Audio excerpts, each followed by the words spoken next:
Well, no fault insurance, but of course, if you drive those nice new streets, you'll have to have auto insurance. And bills to overhaul Michigan's no fault insurance system have passed in both Senate and House and Senate. Now, according to MLive, the House bill would allow drivers to opt out of unlimited personal injury protection coverage, and an Idea House Speaker Lee Chaffetz said would ensure rate reductions.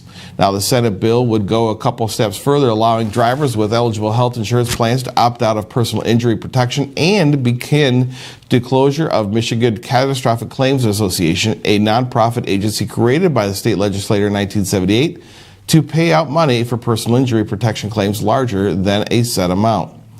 Now, many in the state's government on both sides of the aisle had called for the investigation of the MCCA as rates continue to rise, including Governor Whitmer. But when it comes to these two bills, Whitmer says it's not so fast. She's threatened to veto whichever of these bills make it to her desk, saying that they don't go far enough, and she's done playing games.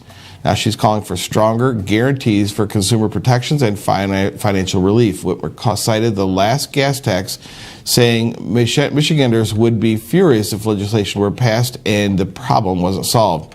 Now, Chatfield says the opt-out idea does solve the problem and mandates rate reductions for 5 years based on coverage level. But Whitmer says that that's just a loss of coverage that, quote, preserves a corrupt system.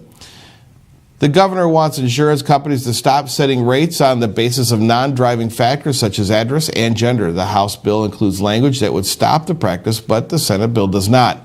Senate Majority Leader Mike Shirkey says welcomes the opportunity to discuss the language with the governor, and he wouldn't say that her input would prompt any changes to do it. Michigan currently has the highest average of annual auto insurance premiums in the country at $2,693.